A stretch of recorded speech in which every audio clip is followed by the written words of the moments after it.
from a darkened corridor, I saw a figure. Oh. Tall and dark, furry looking, and 2 glowing eyes like a cat in the dark. That was like when we did the live show, went outside and I turned around to my mum and I went, I'm really hungry. And she went, I did think you were going to say horny.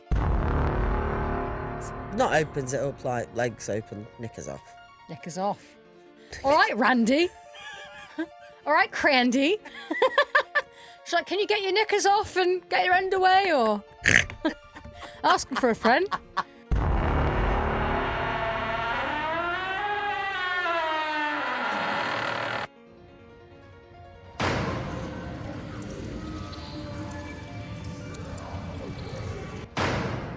Welcome to episode 158 of Ghost Hunt. I'm going to put these on. I don't like it. Yeah, I think we must. Because it feels like we're doing like Take amateur it theatre. seriously for 1 second. Do you know what I mean? It feels like we haven't got these on. Like it's just me and you talking, but performative. Yeah, now it's a proper bloody podcast. Now I'm comfortable, and no one can see my shit. Well, you can still see my shit hair, but not as much. If you are wondering what the fuck's going on, it's a ghost podcast, isn't it? Yeah, hosted by we and me, Hannah Bitchkovsky and Suzie Priest. That's it. That's nice, isn't it? It's nice to introduce each other. That's a nice thing to do. It is. And what do we do, Suzie? What do we do, Hannah? We tell ghost stories. It's horrible, isn't it? But we do. That's what we do. And we just have a little laugh. We tell ghost stories, take the piss a bit. Sometimes. But not today, because it's a Creep of the Week special. Yeah, we can't really. And we absolutely must not. we still have done. We have done. I'm sorry, big yawn. That's a big yawn. If you haven't joined us because we've just recorded a Patreon episode, but we're hungry and we're horny. Oh, you are. That's Speak for yourself. That's what you should take away from that Patreon. And if you want more, go to we basically decided that vitamin D pearls are the new Viagra. Yeah. Hi, Mum.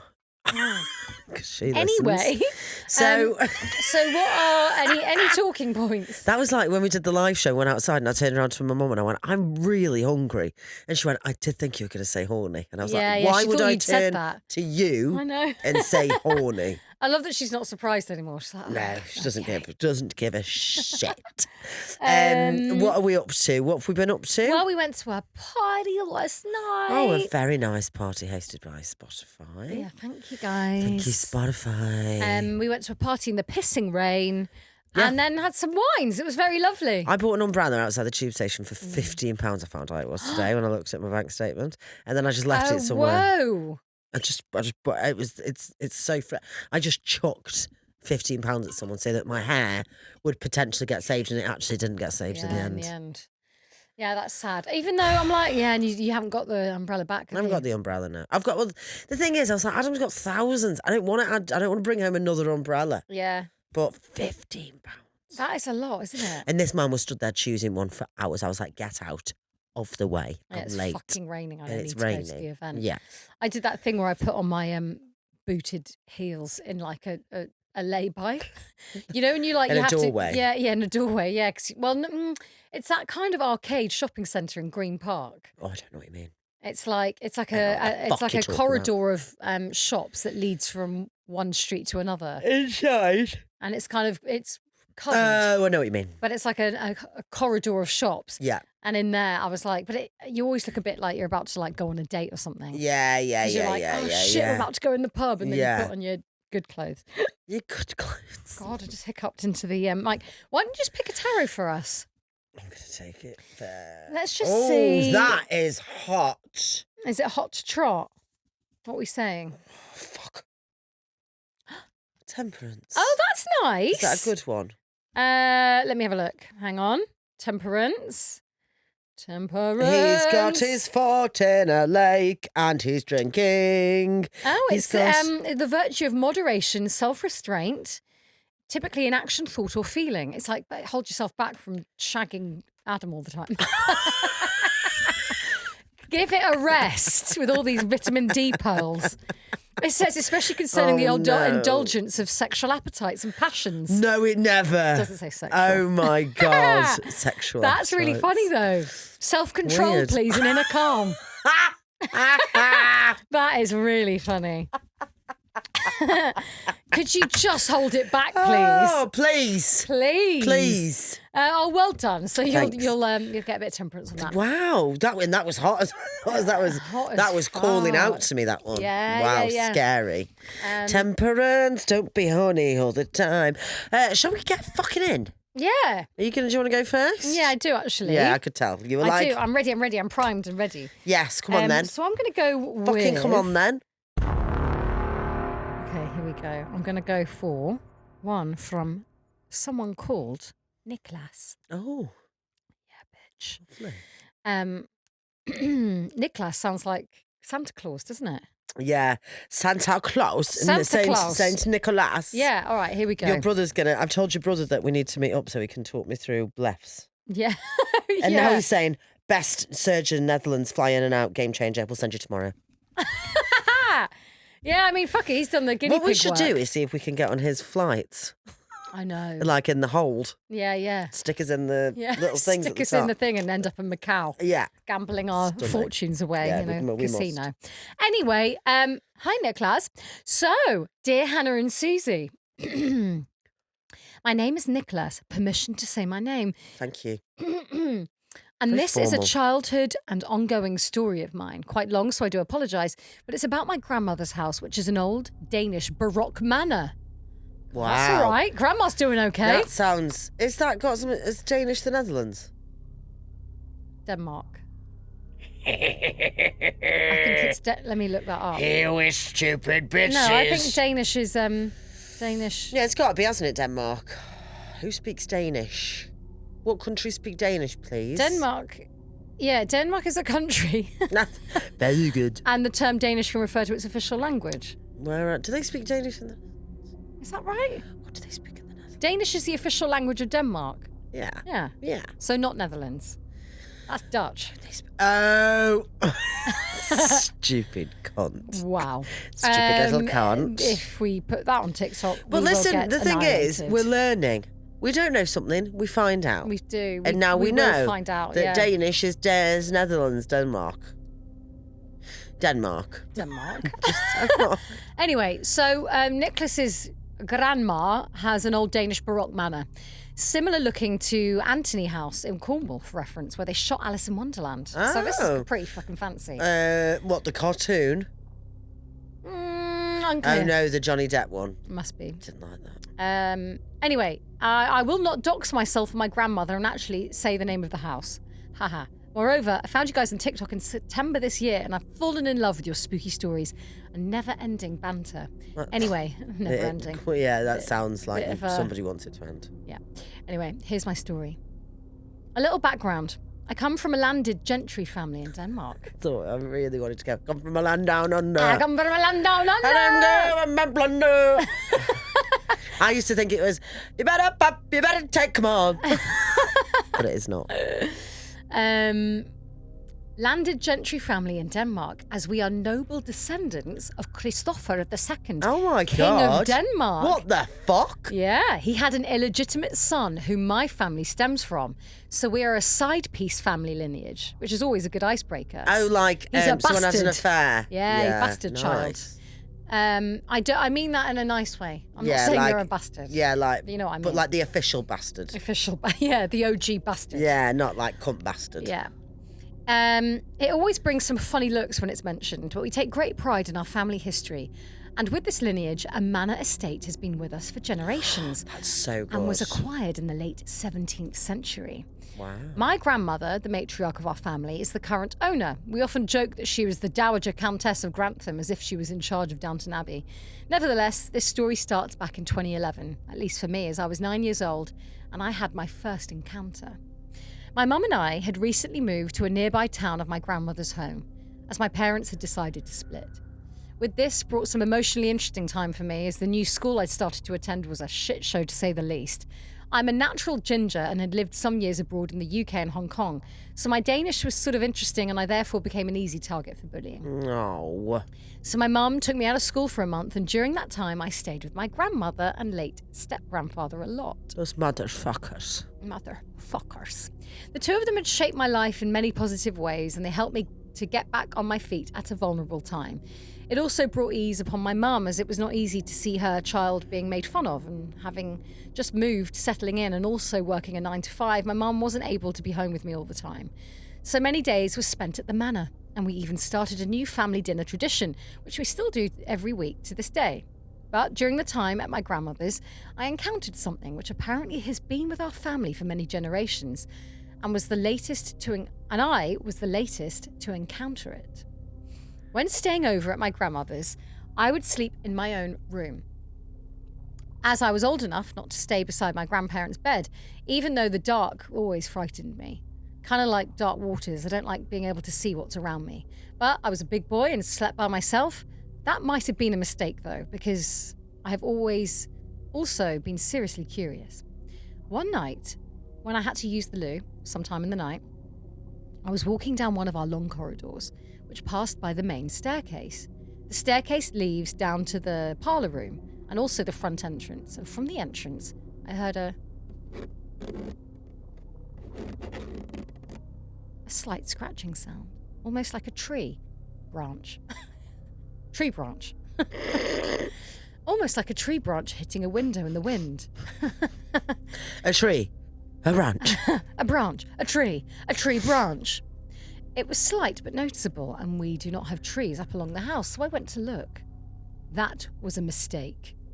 Tiptoeing down the staircase, I peeked the corner to the front door, which for reference is an oak wood framed door with large window panes in it. Stained glass which you can't quite see through, only shadows or outlines, but an outline I did see. From outside the door stood this tall, darkened figure. No. Only ever so slightly lit up by the moonlight. Now, my perception as a 9-year-old might have been off, but I swear it was roughly 2 meters, and the scratching was coming from the front door, like a nail, tapping on the glass. I was frozen with shock and completely frightened, not knowing if it had seen me or not, but the tapping stopped.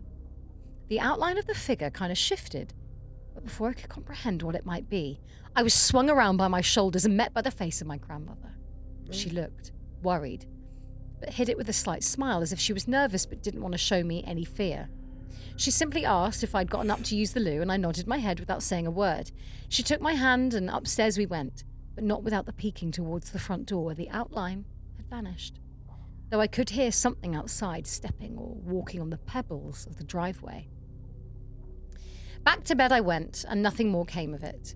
The next morning, I was awakened by the smell of bacon, eggs, and toast. Oh, lovely. As my step-grandfather used to make the most yummy breakfasts, and I would run down the corridor to the morning room and greet them. This is like something out of like a historical novel. Yeah. Yummy. Yummy breakfast in the manor pantry parlour room.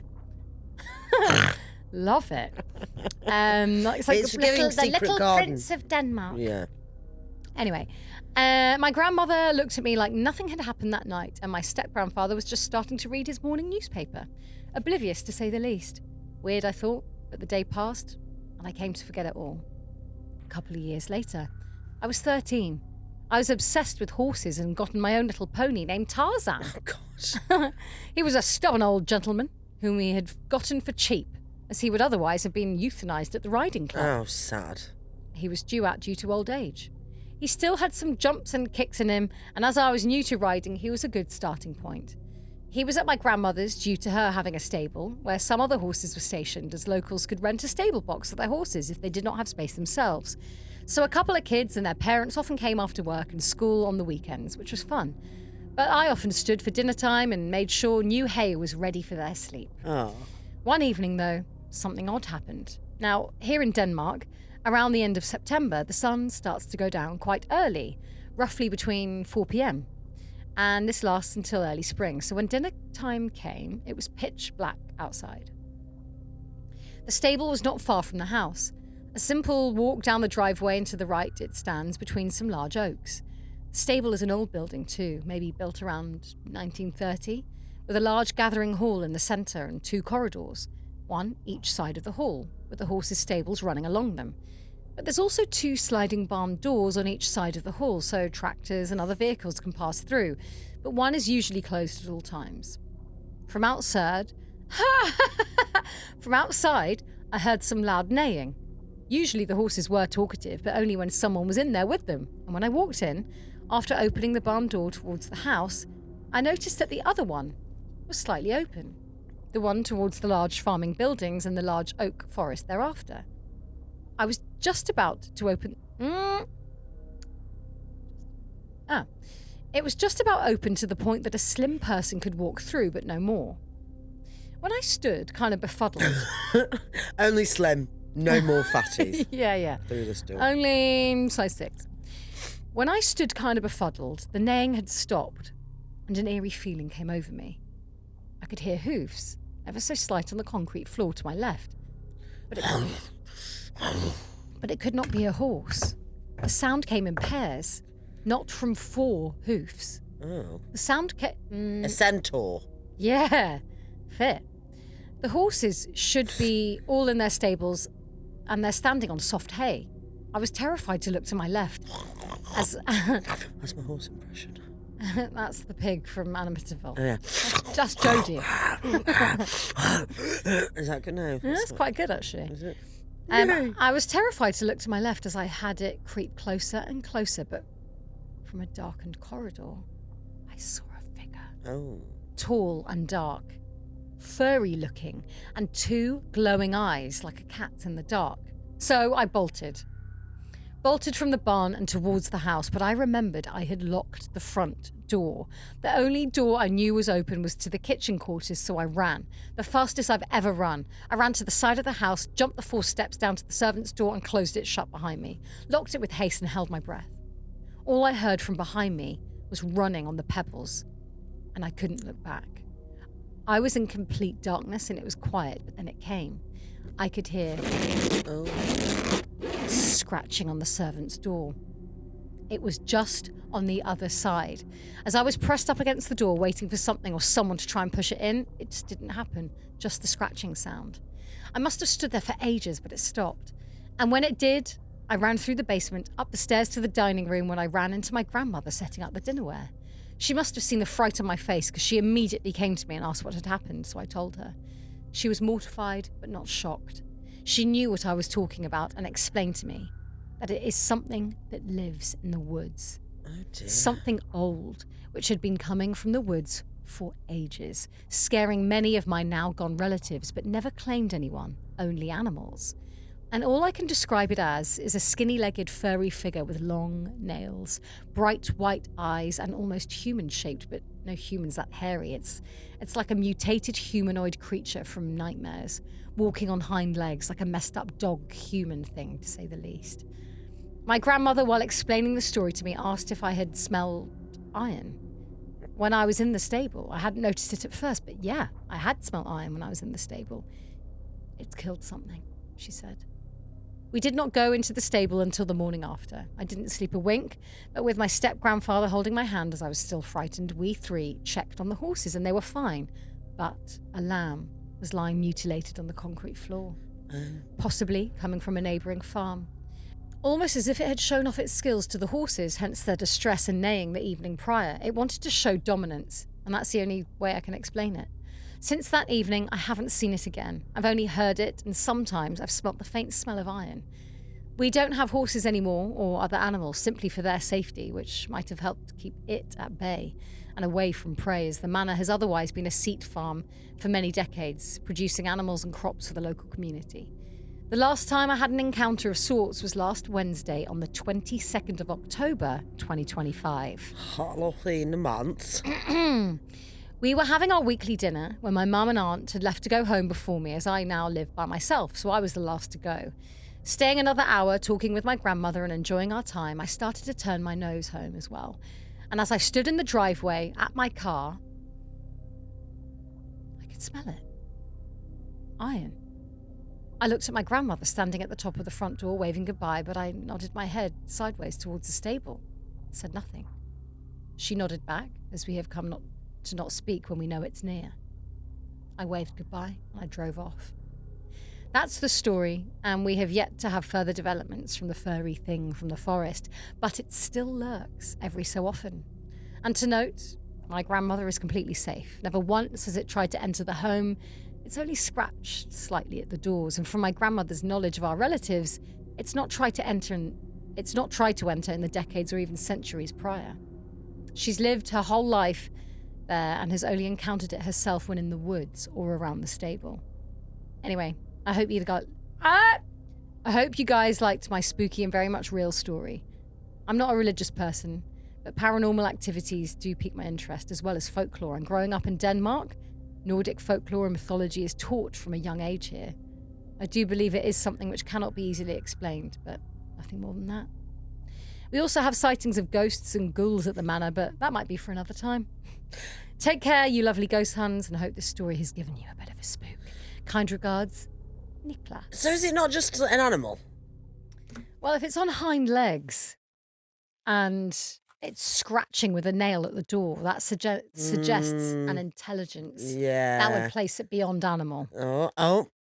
Place beyond animal. I'm saying it's beyond animal. I want a picture ASAP. Yeah. Oh, I mean, can't to be picture honest, every time we get a story like this, and I'm like, let's go. Let's go to the baroque manor. I want to go to the baroque manor. We just want to go and have a nice weekend somewhere. Yeah, we do. That's usually what we do. But I want to go to the woods behind we never go. Shall we go to the shithole? What do you mean shithole? No, like if someone was like, "Oh, this is a cave," where like it's horrible, we'd be like, cave. "Yeah, yeah, no true. thanks." We only we never like, let's go to that horrible place. Yeah, we let's go to the want to go baroque to the manor. nice ones. Would you like another one? Yes, please. This one is so wholesome. I think you'll enjoy it because it's got dogs in, and I enjoy it because the dog's named after me. Well, not named after me, but it has the same name as I me. like that. So I thought both of us would enjoy this. Yeah, I love a woofy story. A woofy, that sounds, Woofy. I hate that word so much because Woofy. people say that like a bad smell. Woofy. No, I've never heard that. I don't like that at all, woofy. No. Hang on. 2 seconds. Please. Also, if anyone's wondering, this top is from Vinted. Hold the line caller. I just can't get enough of it. Do they come wrapped nicely? Yeah. that's I've had a good. good experience so You've far. had, yeah, because some of the ones But it I've must heard. stop. It must come to an end because, Jesus Christ. I don't think it will. You've become real obsessed. I know, but my little flat doesn't have room for it, so it's got to stop. I've taken over my brother's old bedroom. There's that many things. Oh, really? Yeah, I've bought that many things. My mum was like, "You are going to have to stop now." And I was like, "Okay." Never fucking have done. Right, okay. Hi, Ghost Huns. My name is Trudy. Feel free to use it. Love you both. Trudy. But the name Hannah has crept its way into my life in a seemingly permanent way. My story begins more than 20 years ago when I was an early 20-something working at my first job in Northwest Arkansas. That's right. That's Arkansas. right. That's right. I pronounced it correctly. I didn't say Arkansas. I said Arkansas. Oh, is it Arkansas? Yeah, and no one's even told me that. I just knew. Yeah, So I you're want a a bit. Thank you. Smarty. Thank you. I was living comfortably enough that I was ready to get my first dog. Aww. My roommate took me to the local pound where a terrified and unresponsive 5-month-old dog was put into my arms and wouldn't leave until 16 years later. Oh. I took this little pup. I knew you'd like this one. It's very sweet. Oh, God, I can't. I took this little pup home and sat her down between myself and 3 friends as we fawned, cooed and tried to come up with a name. I went through a gambit of names, determined to name her after someone... hang on, I'm getting a bit offended now. After someone famous, someone I admired, or just give her an edgy name, other than Belle, Muffin, or some other stupid dog name. We went around the circle spouting names to see if anything stuck, and at a loss for more, I just went, Hannah? And wouldn't you know it, the damned puppy well, do you know what? I'm going to not take offence because it was a long time ago, but I like to think you would admire me, actually, Trudy. You like to think what? She admires me. Oh, yeah? Because she was like, I wanted someone I admired, not Hannah. Yeah. Not this shit. I mean... No, it's just because Ghost Huns hadn't formed then. Yeah. We are... my ego is so fragile. Yeah, it's fine. The name didn't mean anything to me at the time. It was just another name. I was disappointed that I wouldn't have some cool story behind it, but hell, that was a name the puppy liked. So, oh yeah, because the puppy was like, Aww. So that was the name it liked. So Hannah it was. I'm not joking when I say Hannah was the puppy from hell. She was unruly. She ate my family photos, ran through my screen door when she got spooked, and climbed over a huge backyard play area no matter how much I reinforced it. Believe me when I say I actually considered sending her back, but once she figured out how to dog properly, she was the best, most loyal and well-behaved dog that anyone could have ever asked for. I could take her on long unknown hikes off a leash without worry. She got along with dogs of all sizes and even had respect for cats. She celebrated my personal wins with me and comforted me in my losses. She was everything I needed through my late 20s and 30s. She took in stride numerous apartment moves, one of which was a haunted house. Here we go. When Hannah was about 5 years old, we moved to a notoriously haunted town outside St. Louis, Missouri. Supposedly, most of the huge three-storey Victorian-style houses in this town were built on foundations made from the bricks of a former Confederate prison. Oh. I don't know why I did that. During the Civil War.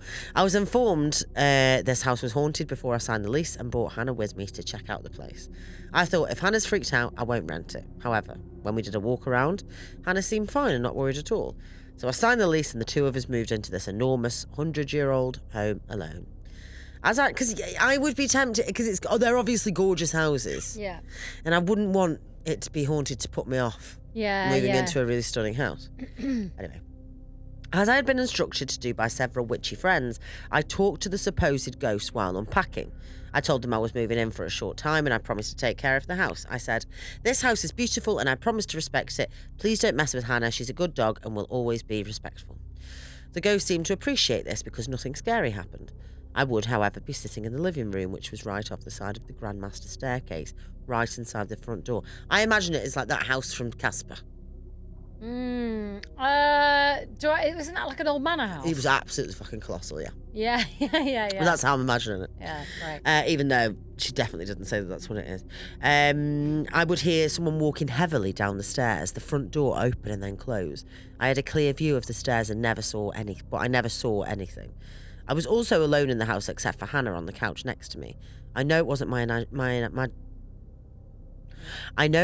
imagination because Hannah perked up, got off the couch and walked around the corner where she could see the front door. After staring at the door for a moment, she simply came back up on the couch and lay down. So no reason to be alarmed, I guess.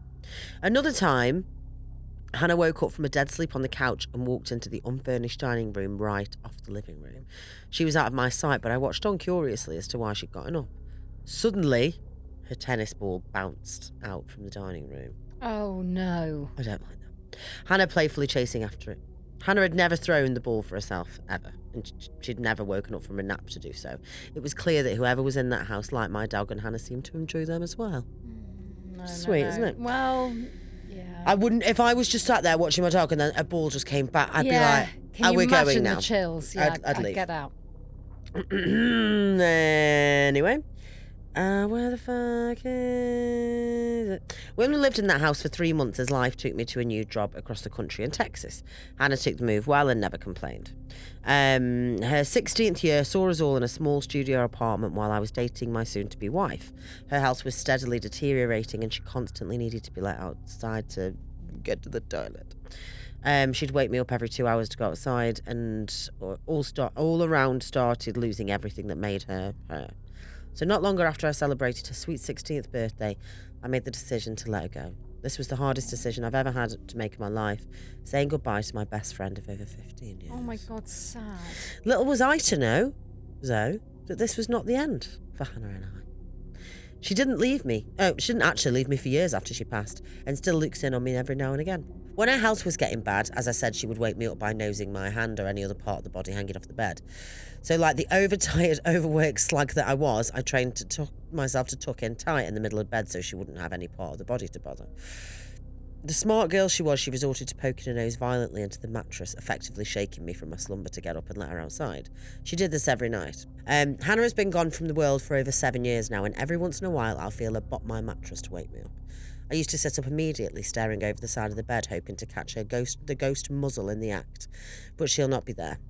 Now when it happens, I just open my eyes and lie awake, smiling, as I'm jostled back and forth to a rhythm only Hannah could make. Oh. Isn't that cute? Oh my God, ghost dog. The last backyard Hannah ever lived in was a large space, mostly sand with a few bushes and large aloe plant.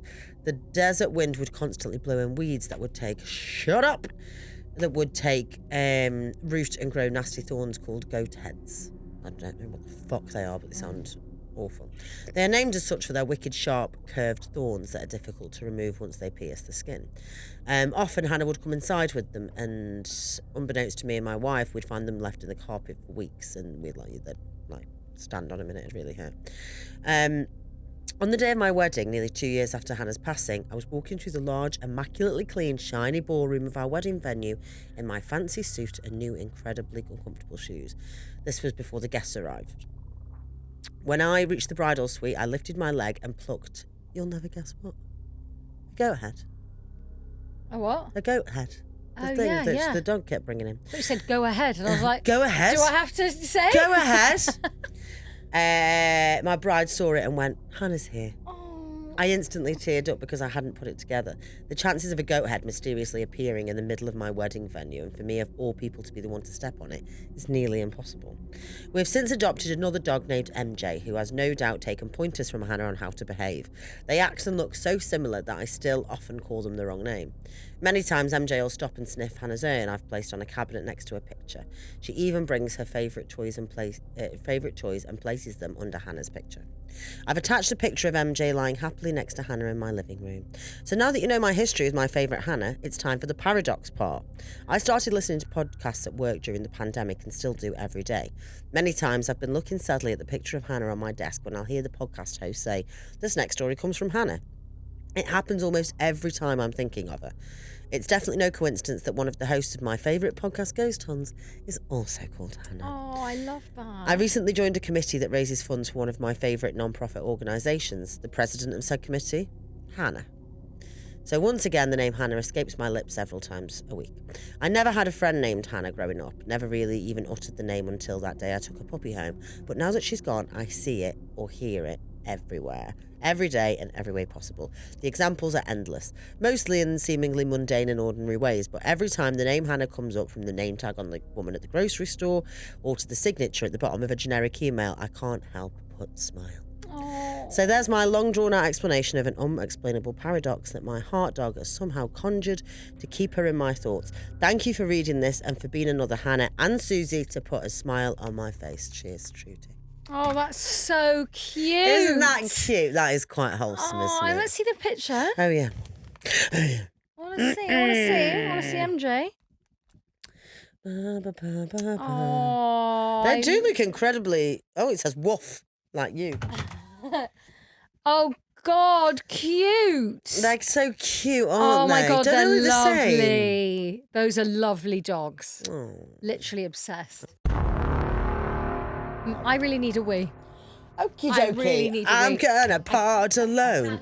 It's 5 minutes with Hannah on your own. 5 minutes with Hannah on your own. What shall we talk about? What have I done today? Oh, what have I done? Got on the tube, got up this morning, had a shower with a fucking shower. It was cold. I was fucking ready to kill Adam because I fucking came out with nipples that would cut glass. Susie's a whore. We know that now, don't we, already? What else have I done today? Got on the tube, had a nice time there. The fucking rain got me though, so I'm soaking wet. Suzie remains to be a whore.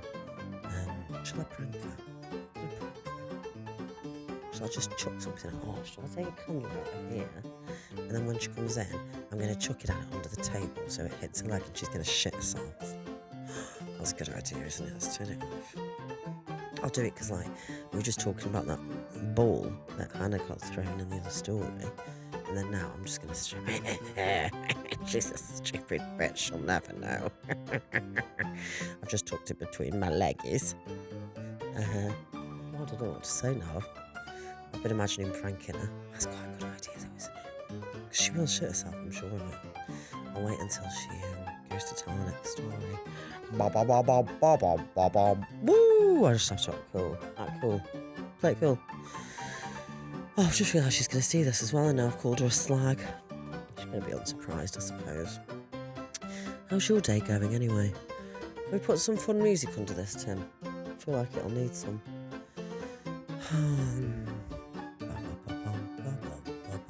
really hungry.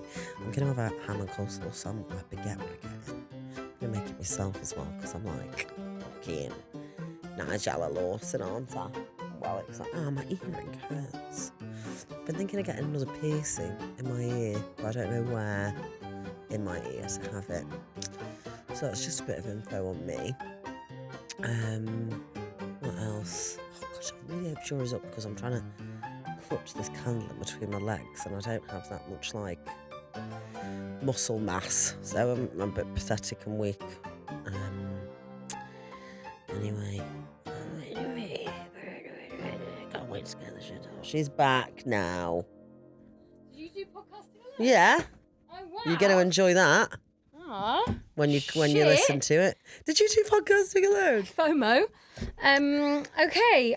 Would you like another story then? Oh, I fucking would. Yes, please. Yeah. Well, this is from fucking. What was that? What was what? What was what? What was what? Wait, What? how did I do that? Did you What? just throw a candle at me? You just did.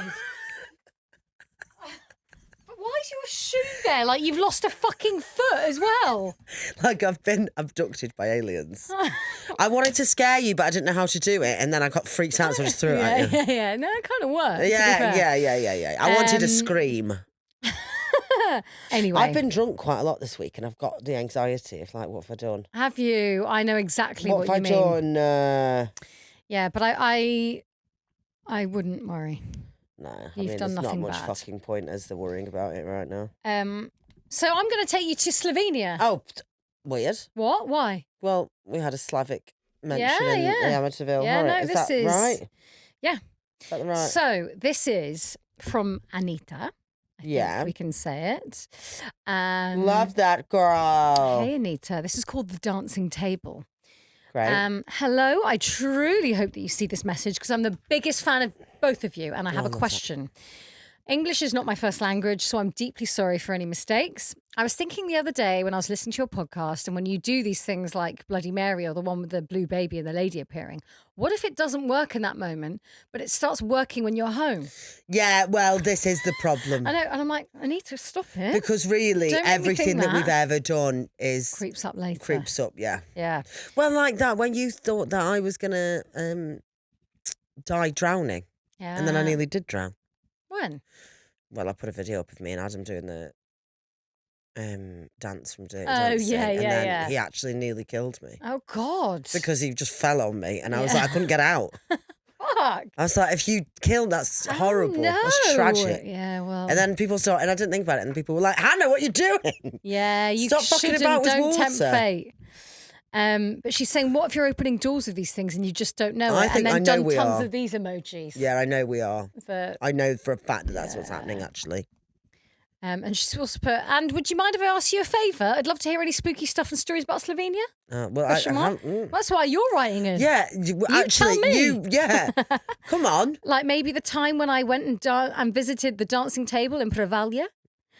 She sent an article, but thanks to Google Translate, sponsored by Google Translate, I can read it out. If Google Translate are available for, Yeah. if you have the budget, Yeah. do come at us. But anyway, she's going to share this story, and then I'll see if we have time to do the article. Yes, So, please. I want to share something that happened to me in Prevalia, a small town in Slovenia. Sorry if I've said that wrong. A place surrounded by forests, mountains, and old folklore. Oh, lovely. There lives a woman known for having the table that lifts. People from nearby villages come to her because they say when you sit at her table and open yourself to it, something begins to move.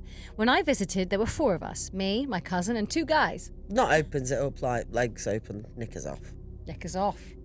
All right, Randy. All right, Crandy. She's like, can you get your knickers off and get your underway, or asking for a friend? Jesus, I'm going to take those pearls away from you for Adam's sake. The fit D's. Yeah, the fit I've had Ds. it's given me such energy. I think I am more energised from you Yeah. as well. It's mad. Yep. Who Amazon knew? Pearls. Fit D Pearls, if anyone's interested. If they Anyway. want to sponsor us, they can. There were 4 of us, me, my cousin, and 2 guys. I love that it's like my cousin and then just two Yeah, blokes. 2 blokes. Yeah. The woman warned us that if someone doesn't believe, nothing will happen. She said disbelief closes the energy. So the two men stepped out, and only my cousin and I remained. She didn't perform a ritual or say any special words. She simply showed us the small wooden table in her stable, told us to sit down, and quietly left the room. At first, everything was still. Then, I began to feel a strange sensation, a tingling running through my hands and up my arms, spreading... Up your ass? Up my ass, yeah. Spreading through my body like a quiet current. It was as if the table and I were connected, like it was aware of us. Yeah, hello. Like it was aware of us, and then it moved. Not just a little tremble, the table actually lifted. Oh my God. And shifted across the floor. We could feel it, pushing against our hands, tilting and almost pulling us with it. Is this like table tipping then? Yeah. Right. It moved with force, as though it had its own energy or will. They call it the dancing table in Prevalia. Some people say it's the spirits communicating, others that it's a kind of collective energy that only appears when people truly believe. Scientists might call it the ideomotor effect, unconscious muscle movements, but when you're sitting there watching a heavy wooden table rise and sway beneath your hands, it doesn't feel like science, it feels alive. That night when I left the house, I couldn't stop thinking about it. Whatever it was, spiritual, energetic, or something beyond explanation, that table in Prevalia really moved, and I felt it. Love from Slovenia and me. That's cool. And then, would you like me to Google Translate a bit of this motherfucking... Go on then, please. Yeah. Go on then, why the Go fuck the not? fuck on. Right, here we Why go. the So, motherfucking why this, not? and then the article goes on to say, talking table in Corinthia. Oh, it's fucking long. Oh. What do you think? It's too long. It's too long. It's very... Well, shall I start it and see how we go? Yeah. So, this article by Sarah Bukerznik says this. Bukerznik says, first of all, let me say that I never believed in moving objects that can predict the future and know more about me than I know myself until one Saturday afternoon when my friend and I went for a trip. Since then, I don't know what to think, who and what to believe, or how to explain the matter with any common sense. But let's go in order. When I entered my first year of college, I met classmates from different places around Slovenia. There were some girls from Corinthia who repeatedly told us stories about a talking table that predicted the future, which was supposedly located where they lived. Of course, I had my own opinion on the matter, namely that this could be a figment of my imagination or something from fiction. However, because I find such things so interesting, I did a little browsing on the internet. I came up with some forums and interesting articles, even television reports that specifically talk about the talking table of Corinthia. It is more than 100-year-old wooden table that's located in Prevalia in Corinthia. The table stands in a room in one of the farms. We should go. Yeah. 100%. We have to go. Put it on the list. In fact, when we go to Poland, we'll stop off. How far can it be? Can't imagine. Oh. I want to look at Google Maps now and see if Slovenia and Poland... I think they're quite close, aren't they? Awkward. I'm going to look. Hang on. Let's get Smith and fucking Gwalensky off the... Although that does sound quite Polish. Doesn't it? Yeah. Oh, shit, man. So who's this article from? So this is... so basically this girl who wrote in, Anita, actually had a full-on personal experience with this table. And she said, it's not just me. There's an article that's been written in Slovenia about a journalist who was interested in it. And hang on. Slovenia is... Where is Slovenia? Oh, Slovenia isn't anywhere near. Right. It's separated by Austria, Hungary, Slovakia and Czechia. Oh, right. So nowhere near that. No. We won't be going there. Do you know why I did think that? Is because Slovakia is on the border of Poland. Oh, you did do something. And you have to forgive me that. Yeah, I mean, yeah. Please don't come for me for that. But I will say Slovenia, very different, and that's where we are. Yeah. Anyway. So, so this table is in one of the farms there, and it can be visited by practically anyone who's interested. Oh, great. The visit's free, and the family that lives there does not charge an entrance fee. Why? And they don't benefit financially. So in a way, it backs up the fact that it's not Oh, yeah, definitely. fake. Do you know what I mean? This is what aroused my curiosity. The internet is full of stories about this miraculous table. The family does not make a profit, so what's going on? If the family living there were to make a profit at the expense of the table and the curious, I mean, I'd still understand. So anyway, what's happening that hordes of people are visiting this table? That they come from all over Slovenia and abroad. Cue, ghost Huns. Curiosity, but above all, the belief that these things are not possible and that I will prove to everyone that this is just fiction. And it made me decide one day to investigate myself. My friend and I got in the car and went on a trip. I can imagine this for us. You'd be driving. Yeah. Aren't you? You've been made to learn to drive, though, aren't you? Now. Made to. You've been He beats forced. me. If I don't drive. Otherwise, no more holidays. Near Pravalia, we followed the Kojelnik sign, and soon we were there in the farmyard. Let me emphasize once again, I admit we'd driven out of curiosity and above all the fact that it proved that a piece of wood cannot have the ability to predict the future. The owner, an elderly lady, let us into the house, into a small room where there was a small, seemingly old table. We were given instructions on how to use it, and then we were left alone in the room. The pictures on the wall... The pictures on the wall... Ow! Sorry. The pictures on the wall of the room were also eloquent. They testified to the fact that quite a few people had already visited the table. The instructions to the table are simple. You sit there, place your hands on it, then you start by asking the table questions, but in such a way that the answer is yes or no. We've got experience of that, but with dirty pendulums. If the talking table does not move, it means no. If it rises, it means yes. An affirmation. The table can also answer with numbers. For example, if the answer is 4, it rises 4 times. According to the owner's instructions, questions about death and lottery numbers are prohibited, and rings, bracelets and watches must be removed from hands before use. The question can be asked out loud or in your mind. I know it sounds funny, crazy and stupid, but my friends did as we were told. We put our hands on the table and started asking questions, but nothing happened. What I was sure of happened was nothing, because there's no logic in the table rising on its own without human help. Anyway, I was about to leave, but my friend had other ideas. She went to get the old lady and told her that we weren't successful with the table. The old lady came into the room, sat down and explained that when we first visit a table, it usually takes a little longer for the talking table to start a conversation and get used to new energies. So all 3 of us placed our palms on the table and waited. After a while, the old lady said, "Table, are you ready?" That's a Slovenian accent there. And then a total shock. It took my breath away like never before. The table actually rose. Oh my God. I would say at least 5 centimetres. Not to mention the strange creaking of the old wood that spread throughout the room. A crazy, incredible feeling. It's hard to describe. A moment where you don't know if you're dreaming and the question runs through your head, how is this possible? The old woman told us that we no longer needed it and that we would continue to use the table without worries. She left the room. My friend and I needed a few minutes to come to our senses. We continued to ask questions, everything that came to our mind. I asked if I had a sister. The table remained still. Then I asked if I had a brother. The table rose. She was right. I have a younger brother.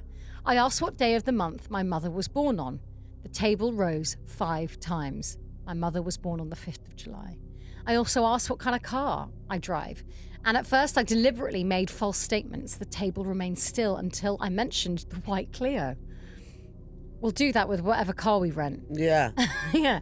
Has Hannah got a Honda Civic sitting outside? Like Suzie Joy I'm Road. very suspicious of this because I don't understand. I don't know. It all seems. It's like, mad, isn't why is the it? family not charging any money? Yeah, Because if I they know. were, I'd be like, it's fake. Well, Definitely. I know, but they've got But they're nothing not. to benefit But from. then, like, but I don't know. It's still very odd that they're letting people come in. So I'm like, we have to go, well, we'll Well, try and debunk it. yeah, let's debunk the Because motherfucker. that's not being negative. I want ghosts to be real. Yeah. I want these things to be real. Yeah.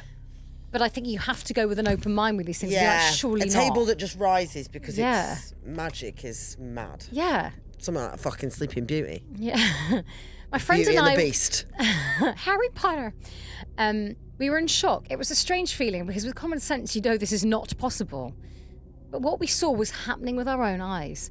If I hadn't had my friend with me, I might have thought I was dreaming, but we saw the same thing. It communicated with us and answered all the questions from the past correctly, both for me and for my friend. I didn't want to ask too many questions about the future because I wasn't interested and I didn't want to bother with that. The crazy adventure inside the simple room on a lonely farm was enough for me. We couldn't believe our eyes. I thought about everything possible, the possibility someone was manipulating the table, but no one on the farm could know the correct answers to the questions. So what drives it? Human energy? What else? I don't know. I can't explain and I have no idea. We checked the edge of the table, lengthwise, crosswise. We turned it around. We looked for something that would explain it, but to no avail. We found nothing. The table is made without a single nail or other metal. It's just exclusively a piece of old wood. Time passed quickly. We asked the table increasingly strange questions to prove it was fallible, but we failed. I even asked how many holes I had in my ear. The table lifted 4 times, and indeed I have 2 additional holes in my ear, in addition to the basic 2. We left the farm somewhat scared. There was a line of other people in the yard waiting to experience it for themselves. I chatted with some of the people waiting and realised that they were old acquaintances and regular visitors to this miracle table. I know it sounds like something out of a movie. It sounds incredible and crazy, but I was there and I know what I saw and I know it wasn't a dream. I've read a lot about the table online. It's interesting that many people write that it's just fiction, but it can't be true. And yet, this is what people who have never been to the table claim. All those who have visited, as I describe it, say it works, but how I have no idea. I studied the existing literature a bit, and to explain briefly, it's a parapsychological phenomenon, a phenomenon of talking objects, also known in English as table tipping, which I think we'll do in Devon. Yeah. There are supposedly quite a few such talking tables around the world, and in Slovenia there are said to be 3 in Carinthia. However, all these tables have one thing in common. They're exclusively made of wood. The owner of the farm I visited even told me that their talking table had been taken to the Josef Stefan Institute some time ago, but they didn't discover anything. Some claim today it's a trick and a deception, others that it's an extraordinary power of human energy, and others that it's just an illusion, and yet others that it's some explained and as yet unexplored higher force. All I know is that I cannot explain with common sense why it rises, but I can just tell you that it does. Wow. So there you go. That's that. Well, we'll go and find that dancing table. I can't wait to go table tipping in Slovenia. Please, for the love of God. Right. Let's do How exciting. some fucking telepathy. Oh, yeah. We've done it on Patreon yesterday with some very interesting results, actually. Yeah. Explain the cards. I don't know what they are. Well, basically... Could you do them while I shuffle them? If you have read Ben Matchell's Chasing the Dark, he talks in it about this telepathy experiment. Wes Cork has been replaced by Ben. Yeah, I get my Mashell. obsessions. Yeah. Anyway, he talks about these cards that were used in experiments to test telepathy. And they're very simple cards, like a deck of cards. There are 5 images: a wave, a star, a circle, a square, and a plus. There's 5 of each of these shapes. So there's 25 cards in Chuck total. me that pen, please. In fact, you can put it on here. Oh, thank you. Oh, great. And essentially, on the bonus episode on Patreon, we tried to give it a go. The way it works is Hannah's going to look at a card and try and send it to me. Yeah. And we're going to go through the entire deck. Have you shuffled them? Yeah. And I'm going to try and pick up the shape. Do you want to show? I don't know whether it's best if you don't show people the card, or what do you think? No, because I think that it's like nice to play along. For them to play along. But is it nice for them to try and receive it rather than see what it is? Do you know what I mean? That's what I mean. Oh, okay. So I won't show them Okay, because, yeah. You ready? We're going to start. Are you prepared? And remind me it's... Wave, circle, square, plus. And no. Triangle. Square, circle, wave, plus. There. Star. So put it over, pass over to me. Wave, star, circle, square, plus. Wave, star, circle, square, plus. Okay. Yeah, you ready? We're going to begin. Okay. Square. Square. Star. Circle. I bet I get none right. I'm trying not to give anything away. Wave. Is this called podcast? Plus. Are you really sending it to me? Circle. This is like a horrible exam. Isn't it horrible? Yeah, I know. That's what I feel. Really don't felt like like that. No, I'm not giving you anything away. Okay. Circle. Wave. Plus. Star. Have I got any right, by the way? I'm not telling you anything. Oh, fuck's sake. Okay, I bet none. Square. Plus.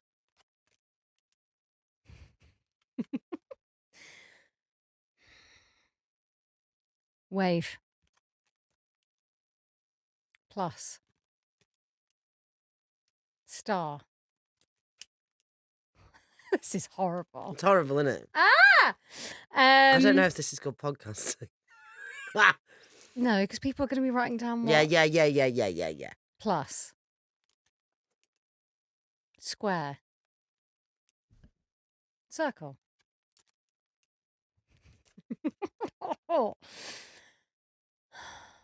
Wave. Wave. Plus. Star. Circle. Square. How well do you think you've done? I think I've fucked it. I have no idea. You've got 6. 6. Yeah. That's average. But what I thought was really When? weird, you got the first one right, and then you didn't get one right for a long time. And then you did like 1, wrong, then you had another 2, and then you had 1, and then you had 2 again. So you did like Little bursts. 1, 2, 1, 2. But what I think is weird is that sometimes I really went, and then I thought she's going to say it. And when I went, she's going to get this one, you did get it. Oh, really? But I kind of knew when you were going to get it and when you weren't going to get it. Yeah. And I was like, think a star. And then you went, star. And I was like, oh, that's interesting. yeah, it was weird, actually. Let us know how many you got. Shit, yeah, tell us what you please. get. Wow. And the evidence is all in this bloody notebook. Let's try. Thank you, Huns, for joining us. I did at one point think it was just going to be 1 forever. And I was like,